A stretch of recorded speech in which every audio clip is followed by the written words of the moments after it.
Good morning, everybody, and welcome to Sherry's presentation on the monthly service fee. You're going to have the opportunity to learn everything you ever wanted to know about the monthly service fee increase, and she'll give you a glimpse as to our thinking for next year and what we're anticipating financially from Regency Oaks.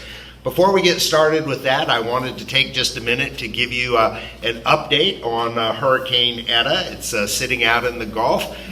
It's going to be a water event primarily for Regency Oaks, and we want to take just a minute to look at the charts. All right, Eta is currently sitting off Fort Myers, about a couple of 100 miles. It is right now at this moment a hurricane. It is expected to make landfall just north of us in Newport Richey. By the time landfall occurs at 7 a.m. tomorrow morning, it is anticipated that this will be a tropical storm. It is a pretty quick moving storm. It will enter the state of Florida at 7 a.m. and exit the state of Florida up near Jacksonville at around 7 p.m. Regency Oaks is going to be in the leading edge of the hurricane. We will be getting the leeward winds, so we are going to have some wind. The blessing here is that this is a very minor hurricane and is actually going to hit the state as a storm, not a hurricane, and then it will exit the state as a tropical depression, not a storm.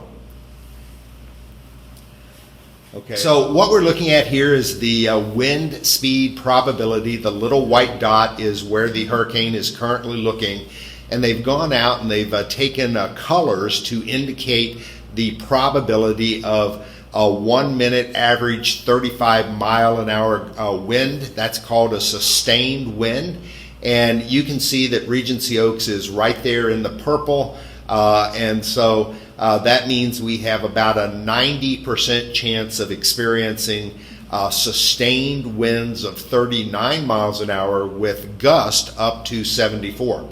As all of you know, Regency Oaks is a very safe building. We're sitting 82 feet above sea level. For those of us in Florida, that's a virtual mountaintop. We're the highest spot in all of Pinellas County. We're a solid concrete building, and our building will easily sustain 39 to 74 mile an hour winds. Okay, and so this is the same chart. We've just narrowed it down, and we've asked, okay, what's the likelihood of Regency Oaks sustaining a 1 minute sustained blow of 74 miles an hour or greater? 74 miles an hour is the breakoff point for a hurricane level 1, and you can see it's going to probably be that dark green, which means we have less than a 10% chance of experiencing 74 mile an hour winds. So again, I think this for Regency Oaks is going to be primarily a water event. We are not recommending that you take any action. We do not think you need to consider evacuating or getting out of town.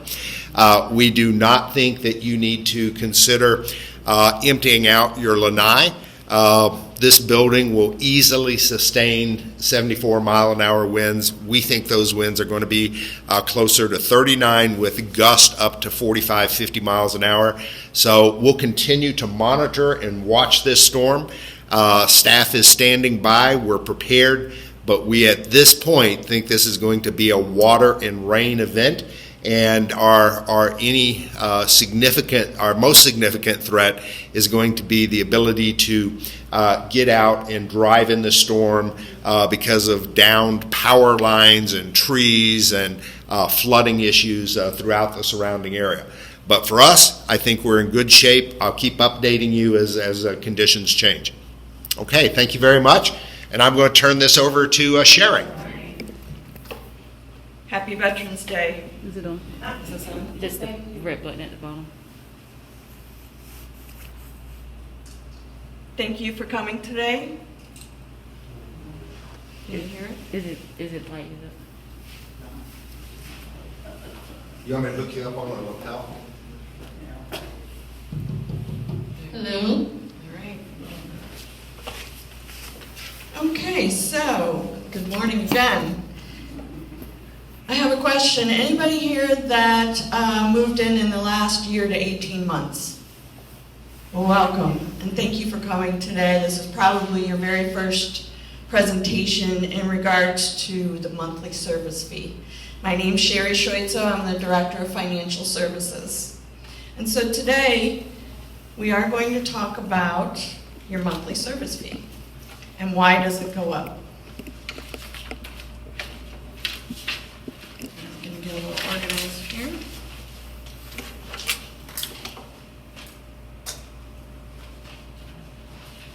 So here at Regency Oaks, amongst our other CCRC communities that are owned by Health Peak, we actually have 3 constituents.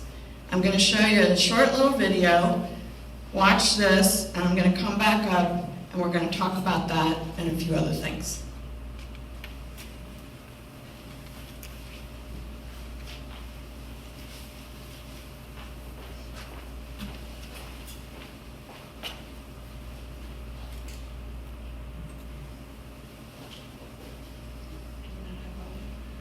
Yeah, you've lost Brian.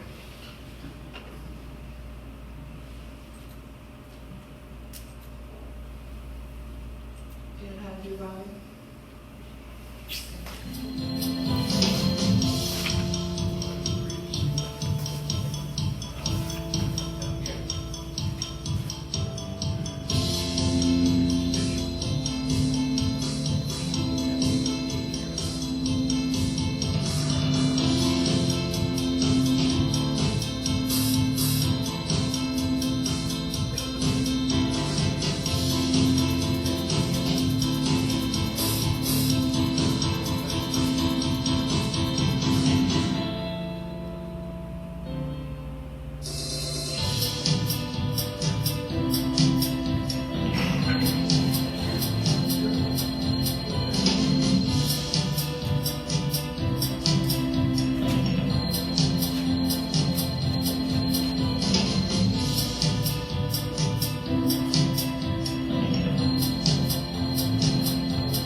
we're going to stop there.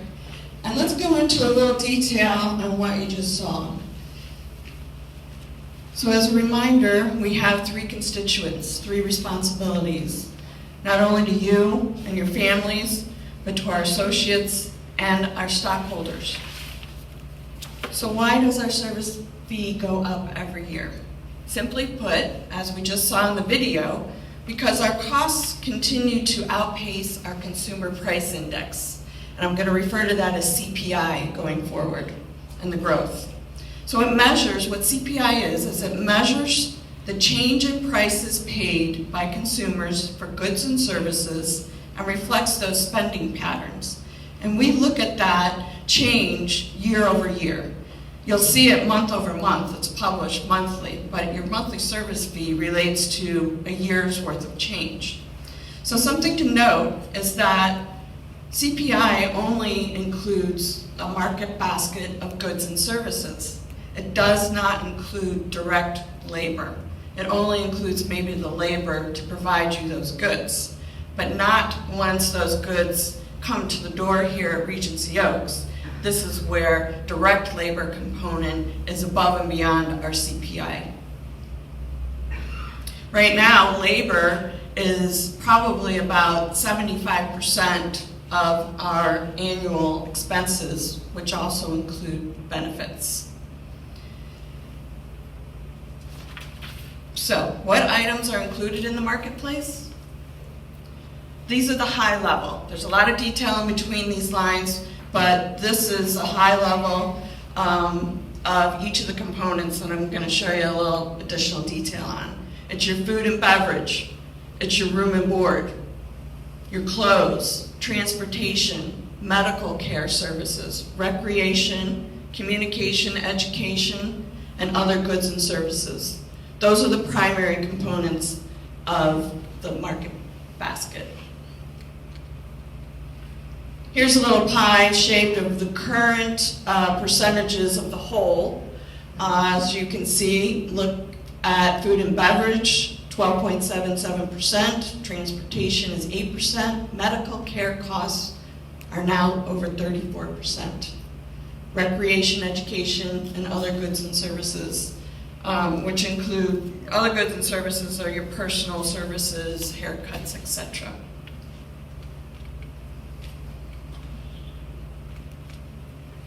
Here's a little tidbit. So this is a 10-year change of some grocery items. Now granted, you don't usually buy $20 worth of bacon, but you can see where the percentage from 10 years ago, how your food prices have increased. And keep in mind, that's just purchasing fresh food and products and bringing them into the kitchen here at Regency Oaks. The additional labor cost of preparation and serving is above and beyond our expenses here at Regency Oaks. So I just thought this was kind of cute. So, coupons help reduce expenses. However, you can see inflation is not going to do that. What we do here at Regency Oaks is try and manage, as you know, when I report at our forum, how we manage our our monthly expenses by managing our overtime, managing our spend on our supplies to budget to keep things in line. Healthcare costs. So I just pulled this article. Spending reached $3.8 trillion in 2019. It's expected to increase to over $4 trillion in 2020, and it's expected to grow 5.4% annually over the next 5 years at a minimum.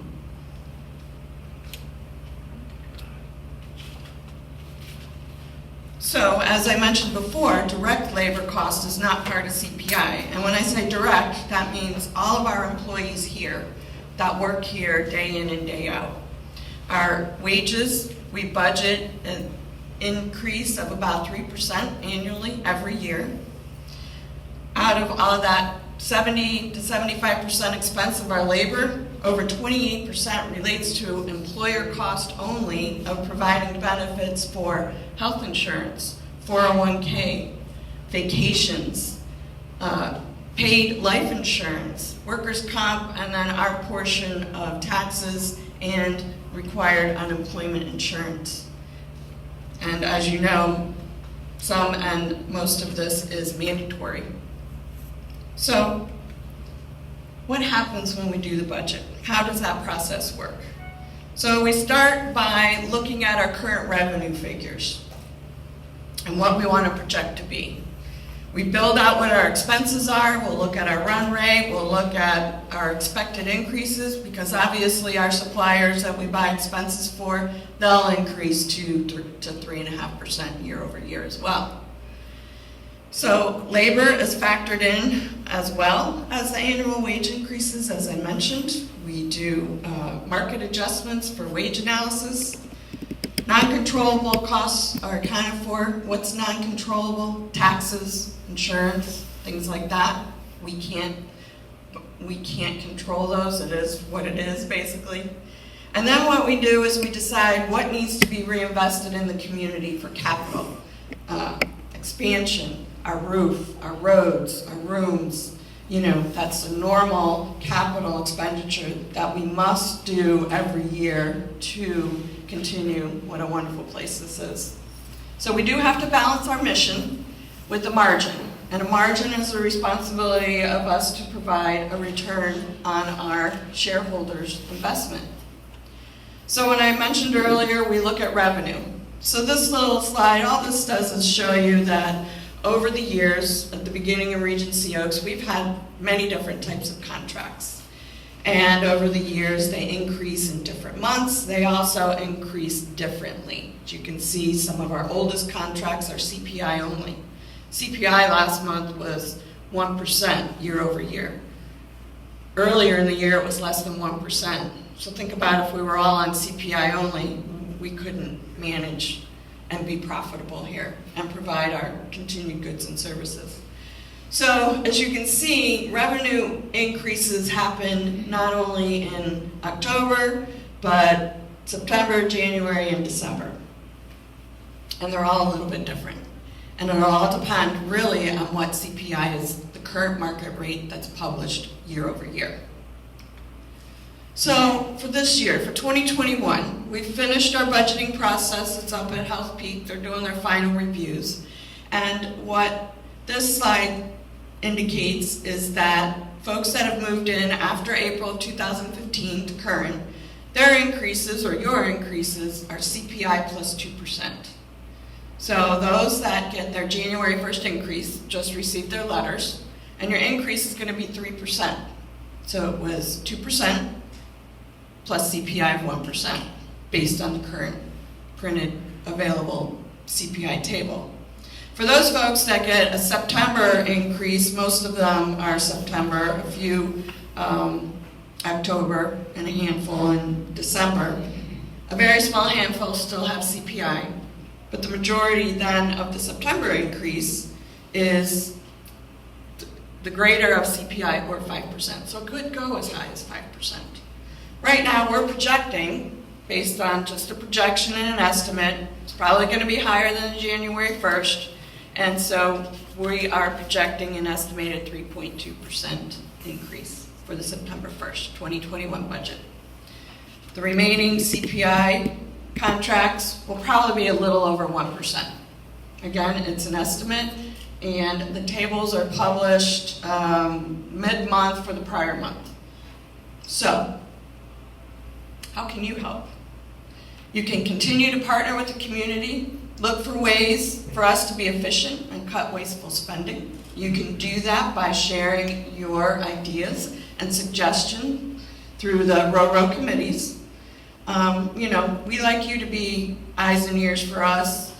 We enjoy meeting with our committees to help make you happy and make our place continue to be as well run as it has been and continue in the future. A lot of you bring a lot of experience to the table, and we welcome those ideas. Pretend like you're an owner. You are an owner. You don't have to pretend. You're an owner. Have skin in the game. Your positive contributions can only make us stronger and be positive and grow year over year. And then the one thing that can help offset your monthly service increase is fill the building. Refer your friends. We want to put up a no vacancy sign. Okay? Right now we're at a good occupancy. We have been over the past few years, but let's get the no vacancy sign out. And the way that you can do that is by participating in hosting a new resident lunch, get with marketing, join a committee, join a RORO committee, attend and speak at the Let's Get Acquainted, New Beginnings luncheon, meet and greet your fellow neighbors, talk to them, talk to your friends, invite your friends, old neighbors, family to come, show your apartment, and volunteer at any function that you would be available to attend. So just at a high level view, if we added an extra 10 residents above our budget, 10 extra, we could get an income stream of over $2.5 million in just entrance fees alone, and additional monthly service fees of $500,000. So you can see where those small numbers can bring big dollars and help offset that monthly service fee.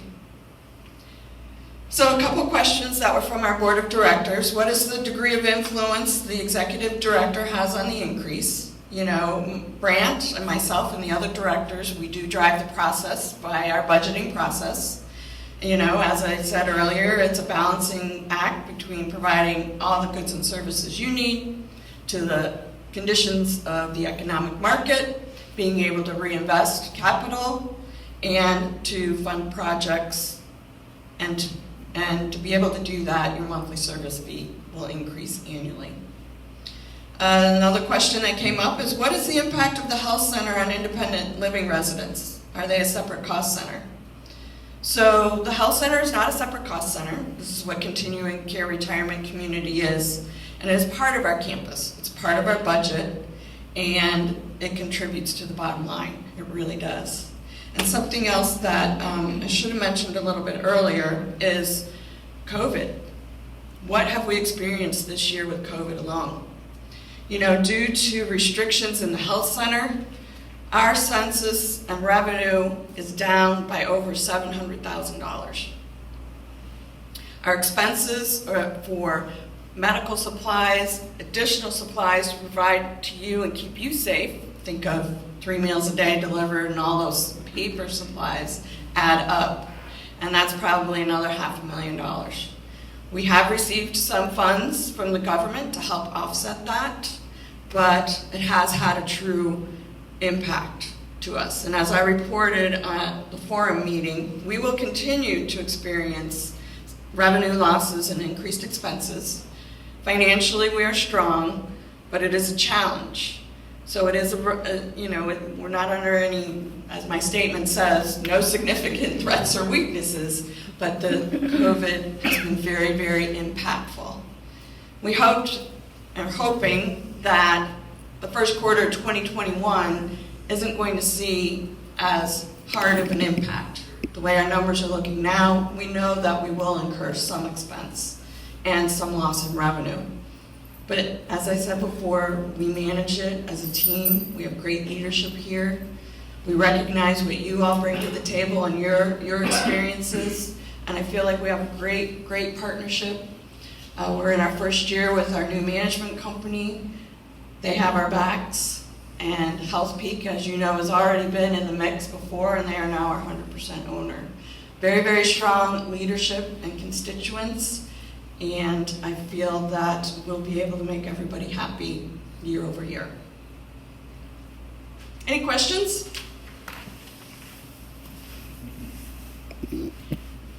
Doug? What is the average cost to acquire a new residence, and what is the average length of stay of the resident after they move in? I'm talking about independent living.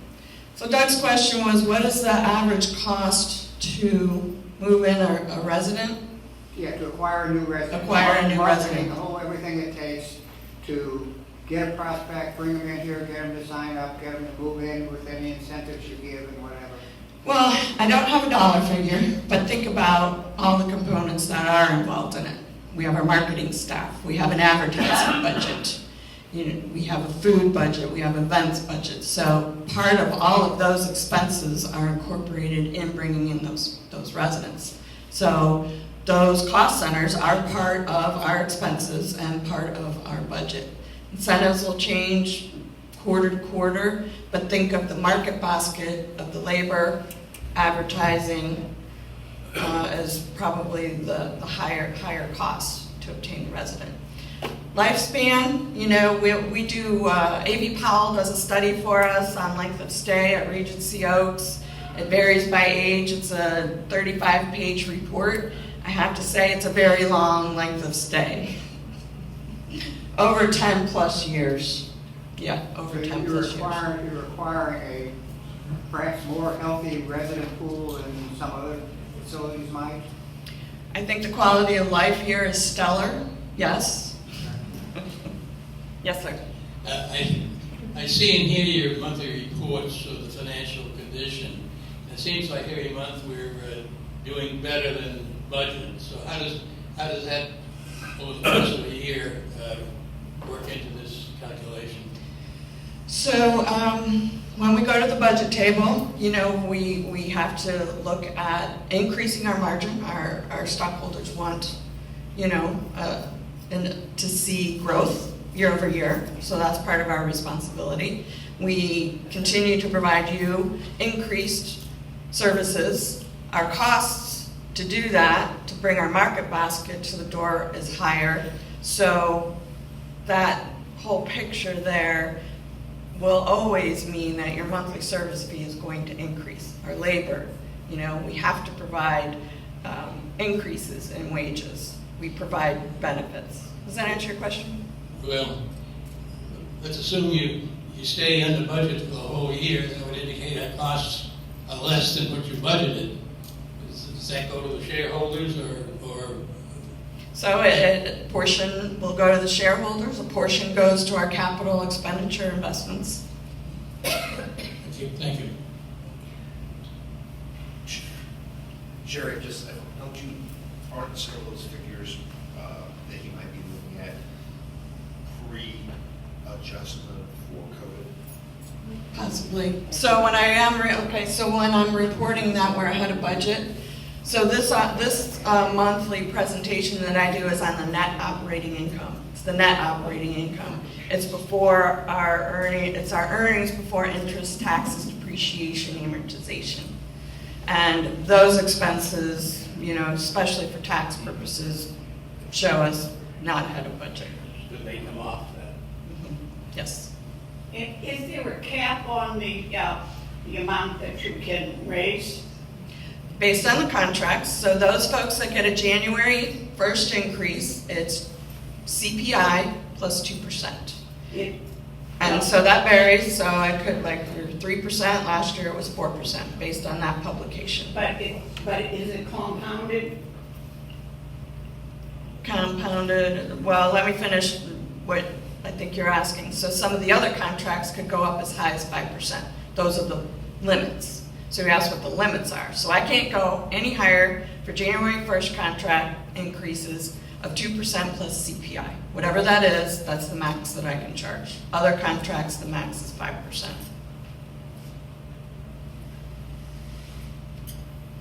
All right. Well, thank you. Mr. Timmons, yes, sir. Right now, you're going to move out the healthcare in Enway into the wellness center, and that will give you more apartments. But you are adding a health apartment in the Enway. Are you planning to add little healthcare places all over the place, or is everything aiming for selling an apartment? So we have 385 apartments on occupancy, available for occupancy. That includes the few that we are using for offices and the one that's temporarily the therapy gym. All of those apartments are for sale and available to be occupied. If we sell it, like we did recently in the N wing, we accommodate offices elsewhere. So we don't want to remove those apartments off the census because those are available for sale and revenue generating and can only help bring in our monthly service fee and entrance fees. That's the goal. All right, well, my door is always open. Yes, I have a yes. question. We're moving into the therapy wing as soon as it's done. But I'm not knowledgeable, we're new. Is there any other revenue coming besides the monthly rent or service fee? Yes. Where else do we get income? Revenue, certainly. So one of our, we get monthly service fee. Our health center and our assisted living provide revenue sources. Our IHS, our private duty department, provides a lot of revenue monthly. And then there's what are called ancillary services. Unfortunately, due to COVID, those are down because those entail guest meals, guest suites, additional transportation, additional activities, those other type of other dining venues, which we're doing a little bit of. So all of those are revenue streams. Each department is tasked, even housekeeping, to maybe do a special deep cleaning to help provide the services that you are requesting with a nominal fee that will increase revenue. So, yes. Well, if you have any questions, please don't hesitate to call me. My door is always open. I'm always happy to meet with you one-on-one if you have questions about your contracts. We do this presentation annually. And just to reiterate to the people that have been here before and to welcome all of our new residents. And, let's get that no vacancy sign put out. Refer your friends to Regency Oaks. Thank you. Have a great day and stay safe.